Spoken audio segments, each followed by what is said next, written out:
नमस्कार दोस्तों, आज का आप लोगों को फर्टिलाइज़र के टाइप्स के बारे में बताएंगे। और ये लगभग 6 से 7 तरह के टाइप्स होते हैं जिनको आपको समझना चाहिए। और समझने इसलिए ज़रूरी है कि कभी कभी नाम हमें धोखा दे देते हैं। होता कुछ और है, समझते कुछ और है और करते कुछ और है। तो वही है, आज हम उसके टाइप्स के बारे में बताने जा रहे हैं। पहला टाइप्स आता है ना, नेचुरल और सिंथेटिक। नेचुरल के रूप में जो प्रकृति में स्वतंत्र रूप से मौजूद है, जैसे रॉक फॉस्फेट जो खदान से निकलता है, डायरेक्ट हम लोग निकालते हैं और हम लोग खेत में उपयोग करते हैं। जिप्सम हो गया, मिनरल ओट्स हो गया, ये सब नेचुरल फर्टिलाइज़र के रूप में आता है। सिंथेटिक में वो वैसा जो फैक्ट्री में मास प्रोडक्शन के रूप में बनता है, जैसे urea, DAP, SSP, MOP, potassium sulphate, ये सब सिंथेटिक फर्टिलाइज़र के नाम से जाने जाते हैं।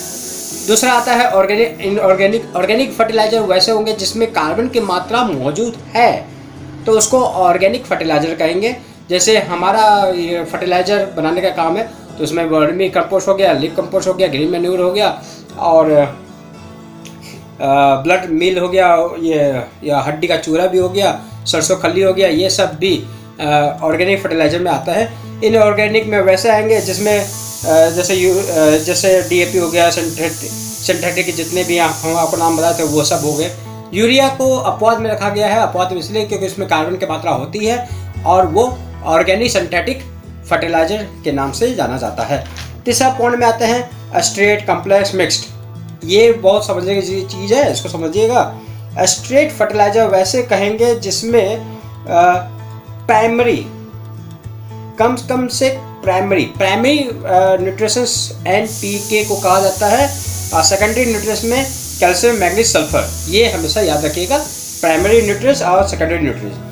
स्ट्रेट फर्टिलाइज़र में उसको कहेंगे जिसमें कम से कम एक प्राइमरी न्यूट्रिएंट्स मौजूद हो, ठीक है, उसको हम लोग स्ट्रेट फर्टिलाइज़र कहेंगे। जैसे यूरिया, उसमें नाइट्रोजन होता है, NOP उसमें फास्फोरस होता है, ये सब स्ट्रेट फर्टिलाइज़र के नाम है।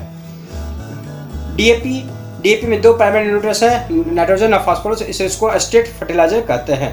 कम्प्लेक्स फर्टिलाइज़र में क्या है, इसमें 2 या 2 से अधिक या 3 प्राइमरी न्यूट्रिएंट्स मिलते हो, नाइट्रोजन फास्फोरस के साथ पोटेशियम, तो ये सब कम्प्लेक्स फर्टिलाइज़र के नाम से जानते हैं। और यदि 2 प्राइमरी न्यूट्रिएंट्स मिलेंगे तो उसको हम लोग बाइनरी फर्टिलाइज़र, 3 मिलेंगे तो टर्नरी फर्टिलाइज़र कहते हैं। जैसे NPK, आप लोग नाम सुने होंगे, NPK फर्टिलाइज़र 12, 32, 16, 10, 26, 26, ये सब कम्प्लेक्स फर्टिलाइज़र के नाम से जानते हैं। मिक्स फर्टिलाइज़र में क्या होता है, चाहे 2 या 2 से अधिक स्ट्रेट, कम्प्लेक्स या दोनों मिक्स, कोई भी रेशियो में उसे कोई भी किसी रूप से मिला दिया जाता है, उसको मिक्स फर्टिलाइज़र कहते हैं। चौथा में लो एनालिसिस और हाई एनालिसिस। अब लो एनालिसिस और हाई एनालिसिस ये NPK के बेस पर किया जाता है। यदि कोई फर्टिलाइज़र में मैंने प्राइमरी न्यूट्रिएंट्स जो किसी फर्टिलाइज़र में 25% से कम होता है उसको लो एनालिसिस कहेंगे, और जो फर्टिलाइज़र में 25% से अधिक होगा उसको हाई एनालिसिस करेंगे। लेकिन एक बात हमेशा याद रखिएगा, जैसे यूरिया, नाइट्रोजन में नाइट्रोजन सबसे ज़्यादा होता है, सो 46% नाइट्रोजन होगा। DAP उसका 18% नाइट्रोजन, 46% फास्फोरस, दोनों जोड़ दीजिएगा तो 64%, तो ये भी हाई एनालिसिस फर्टिलाइज़र के अंदर में आएगा। लेकिन SSP, इसमें 16% फास्फोरस होता है, जो 25% से नीचे होता है, तो इसको हम लोग लो एनालिसिस की कैटेगरी में रखेंगे। और लो एनालिसिस में जितने भी ऑर्गेनिक कंपोस्ट होते हैं उसमें भी वही है, वो भी लो एनालिसिस में आते हैं। अब आता है एसिडिक, बेसिक, न्यूट्रल। ये समझने की बहुत ज़रूरी बात है, क्योंकि हम लोग जो भी किसान भाई लोग केमिकल फर्टिलाइज़र यूज करते हैं, सिंथेटिक फर्टिलाइज़र यूज करते हैं, वो इसके बारे में नहीं समझ पाते और उसको यूज धड़ल्ले करते हैं, अब 20-25 साल के बाद ज़मीन खराब हो जाता है। तो वो समझने के बाद अभी इसमें आया है, ये भी हम लोग समझेंगे। हाँ, जब कोई फर्टिलाइज़र डालते हैं सॉइल के परिणाम को क्या आता है, यदि उसका सॉइल में डालने के बाद एसिडिक हो जाता है तो एसिडिक फर्टिलाइज़र कहेंगे, एल्कलाइन हो जाता है तो एल्कलाइन फर्टिलाइज़र, न्यूट्रल होता है तो न्यूट्रल फर्टिलाइज़र कहेंगे।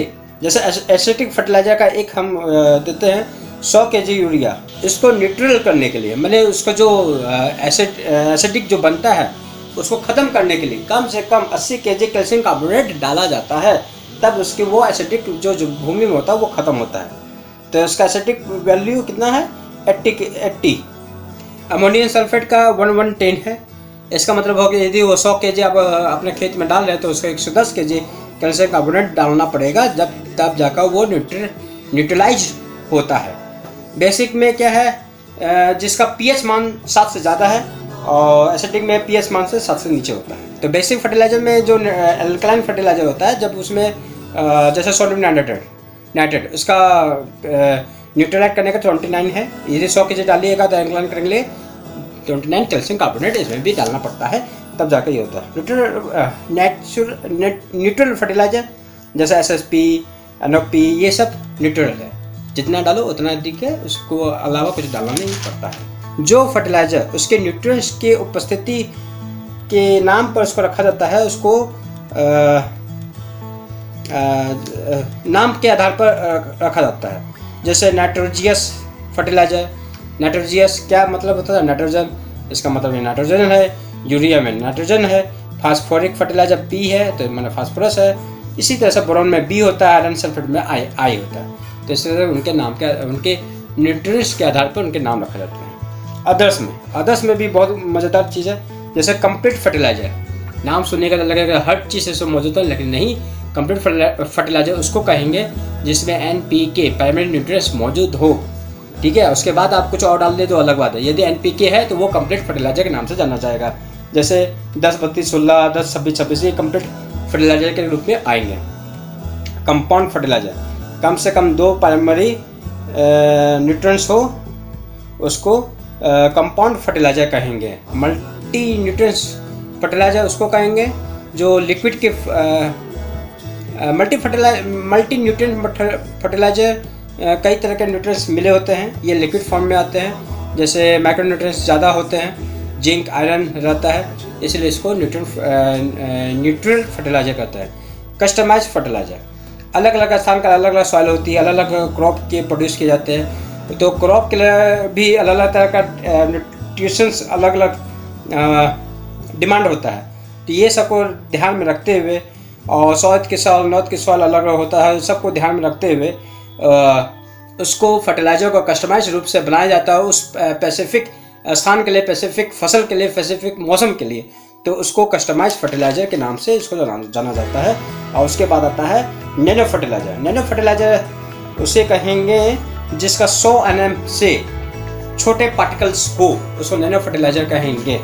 ये हमेशा याद रखें। बायो फर्टिलाइजर उसको कहेंगे जो मैंने लिक्विड के फॉर्म में आते हैं, सो जीवाणु हो, और उसको बायो फर्टिलाइजर के रूप में कहते हैं। जैसे एव जो वेक्टर हो गया, एव जो डिस्पेंसर होगा, फास्फोरस स्थिर का जीवाणु हो गया, ये सब लिक्विड फर्टिलाइजर है। चाहे वो जीवामृत घोल बोलिए या पंचगव्य घोल बोलिए, ये सब भी बायो फर्टिलाइजर के रूप में आ, क्योंकि इसमें जीवाणु है, न्यूट्रिशन है, सब कुछ है। तो आज का जो था टाइप्स ऑफ फर्टिलाइजर के बारे में विवरण थे वो मैं बता चुका हूँ, और आशा करता हूँ कि आप लोग नीचे का सब्सक्राइब बटन जरूर दबाइएगा। और ये गर्मी में हम वीडियो बना रहे हैं, पंखा भी नहीं चला रहे क्योंकि आवाज़ उसका आदत होता है, तो वीडियो में लाइक जरूर कर दें। तो धन्यवाद।